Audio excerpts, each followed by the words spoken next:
ఆకాశవాణి జాతీయ వార్తలు చదువుతున్నది పొన్నగంటి సుధా.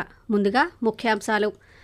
భారత్ ఇండోనేషియాల మధ్య కేవలం భౌగోళిక సంబంధాలే కాకుండా వేల సంవత్సరాల ఆధ్యాత్మిక సంబంధం కూడా ఉందని ప్రధానమంత్రి నరేంద్ర మోదీ తెలిపారు.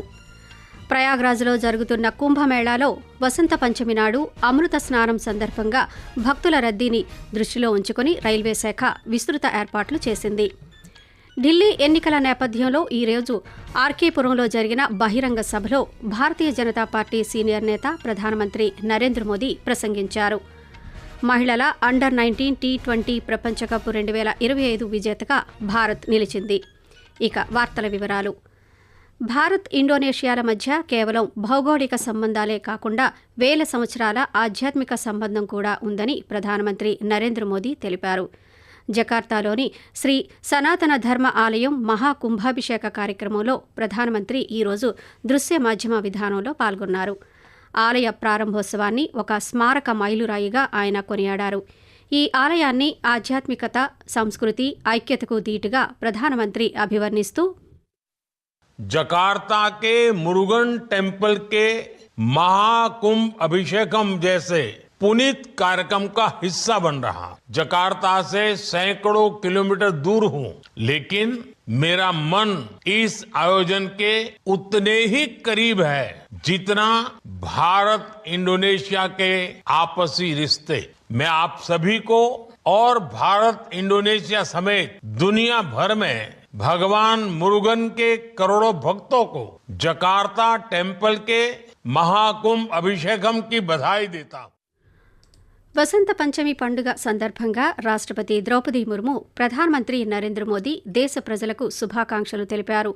విద్య, జ్ఞానంతో ముడిపడి ఉన్న సంతోషకరమైన సందర్భం దేశంలోని పౌరులందరికీ ఆనందం, శ్రేయస్సు, జ్ఞానాన్ని తీసుకురావాలని ఆకాంక్షిస్తున్నట్టు రాష్ట్రపతి సామాజిక మాధ్యమం వేదికగా తెలిపారు.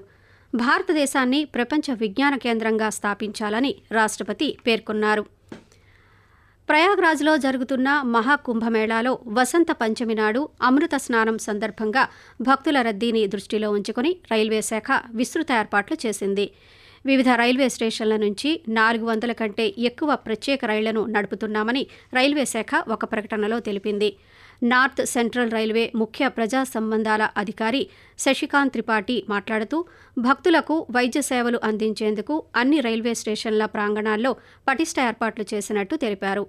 ప్రయాగ్రాజ్ జంక్షన్తో పాటు మరో 8 రైల్వే స్టేషన్లలో వైద్యులు, పారామెడికల్ సిబ్బందితో కూడిన మొత్తం 32 వైద్య కేంద్రాలు పనిచేస్తున్నాయని ఆయన వివరించారు.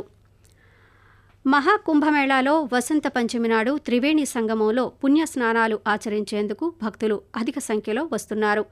మౌని అమావాస్య రోజున చోటు చేసుకున్న తొక్కిసలాట నేపథ్యంలో ఎటువంటి అవాంఛనీయ ఘటనలు జరగకుండా పటిష్ట ఏర్పాట్లు చేశామని అధికారులు తెలిపారు. ఈ రోజు మధ్యాహ్నం 12 గంటల వరకు 90 లక్షల మంది భక్తులు స్నానాలు ఆచరించారని ఉత్తరప్రదేశ్ ప్రభుత్వం తెలిపింది. మరోవైపు కుంభమేళాకు ప్రముఖుల తాకిడి పెరుగుతోంది. వివిధ రంగాలకు చెందిన ప్రముఖులు ఇప్పటికే ప్రయాగ్రాజ్కు వచ్చి వెళ్లగా ఈ నెల 5వ తేదీన ప్రధానమంత్రి నరేంద్ర మోదీ పర్యటన నేపథ్యంలో అధికారులు విస్తృత ఏర్పాట్లు చేస్తున్నారు. ఢిల్లీ శాసనసభ ఎన్నికల నేపథ్యంలో ఈరోజు ఆర్కేపురంలో జరిగిన బహిరంగ సభలో భారతీయ జనతా పార్టీ సీనియర్ నేత ప్రధానమంత్రి నరేంద్ర మోదీ ప్రసంగించారు. ర్యాలీ సందర్భంగా ఆమ్ ఆద్మీ పార్టీ గత 11 సంవత్సరాలు ఎలాంటి అభివృద్ధి పనులు చేయలేదని అన్నారు. మరోవైపు ఆమ్ ఆద్మీ పార్టీ సీనియర్ నేత పంజాబ్ ముఖ్యమంత్రి భగవంత్ మాన్ ఢిల్లీలోని వివిధ ప్రాంతాల్లో రోడ్ షోలు నిర్వహించారు. కాంగ్రెస్ పార్టీ అధ్యక్షులు మల్లికార్జున ఖర్గే, పార్టీ నేతలు రాహుల్ గాంధీ, ప్రియాంక గాంధీ ఢిల్లీలోని పలు నియోజకవర్గాల ప్రచార సభల్లో పాల్గొన్నారు. 70 మంది సభ్యులున్న ఢిల్లీ శాసనసభకు బుధవారం ఎన్నికలు జరగనుండగా ఈ నెల 8న ఓట్ల లెక్కింపు ఉంటుంది. రాష్ట్ర ముఖ్యమంత్రి నారా చంద్రబాబు నాయుడు ఢిల్లీ చేరుకున్నారు. ఢిల్లీ విమానాశ్రయంలో ఆయనకు కేంద్ర సహాయ మంత్రి పెమ్మసాని చంద్రశేఖర్, తెలుగుదేశం పార్టీ పార్లమెంటు సభ్యులు స్వాగతం పలికారు.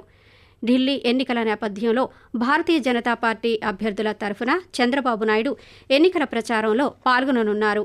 ప్రచారంలో భాగంగా షాద్రా ప్రాంతంలో తెలుగువారితో ఆయన భేటీ కానున్నారు. ఆకాశవాణి జాతీయ వార్తలు వింటున్నారు.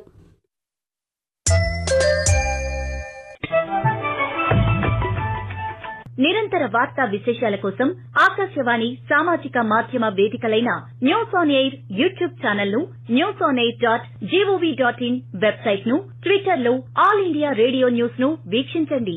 తెలుగు ప్రాంతీయ వార్తా విశేషాల కోసం ఆకాశవాణి న్యూస్ విజయవాడ మరియు Akashvani news Visakhapatnam YouTube channels ను వీక్షించండి.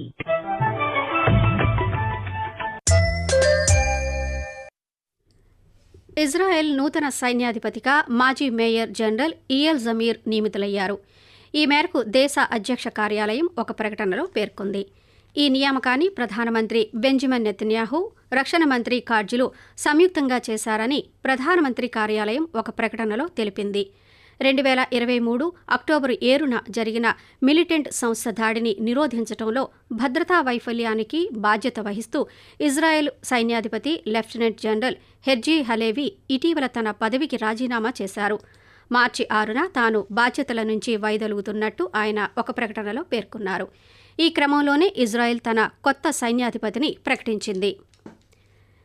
ఢిల్లీలోని రాష్ట్రపతి భవన్లో అమృత్ ఉద్యానవనాన్ని ప్రజల సందర్శనార్థం ఈ రోజు నుంచి మార్చి 30వ తేదీ వరకు తెరిచి ఉంచనున్నట్టు రాష్ట్రపతి భవన్ వెల్లడించింది. సోమవారం మినహా వారంలో 6 రోజులు ఉదయం 10 గంటల నుంచి సాయంత్రం 6 గంటల వరకు సందర్శించవచ్చని పేర్కొంది. తులిప్ పుష్పాలతో పాటు 140 రకాల గులాబీలు, 80 రకాల ఇతర పూలను ఈ ఉద్యానవనంలో ఉచితంగా వీక్షించవచ్చు. రాష్ట్రపతి భవన్లో మార్చి 6 నుంచి 9వ తేదీ వరకు వివిధతా కా అమృత్ మహోత్సవ్ నిర్వహిస్తారు. దేశీయ ఆర్థిక వృద్ధి కారణంగా గత నెలలో వస్తు సేవల పన్ను జీఎస్టీ ఆదాయం 12.3% పెరిగి 196,000 కోట్ల రూపాయలకు చేరింది. ఇందులో దేశీయ లావాదేవీలతో సమకూరిన జీఎస్టీ 10.4% పెరిగి 147,000 కోట్ల రూపాయలకు చేరగా, దిగుమతి వస్తువులపై విధించిన పన్నుల నుంచి ఆదాయం 19.8% పెరిగి 48,382 కోట్ల రూపాయలకు చేరింది. ఈ సంవత్సరం జనవరిలో మొత్తంగా జీఎస్టీ ఆదాయం 195,506 కోట్ల రూపాయలు ఉండగా, గత ఏడాదితో పోలిస్తే 12.3% పెరిగింది. జపాన్ అంతరిక్ష సంస్థ తన కొత్త H3 రాకెట్ నావిగేషన్ ఉపగ్రహాన్ని విజయవంతంగా ప్రయోగించిందని ఈరోజు ప్రకటించింది. నైరుతి జపాన్ ద్వీపంలోని తనేగాషిమా అంతరిక్ష కేంద్రం నుంచి ఈ ప్రయోగాన్ని చేపట్టారు.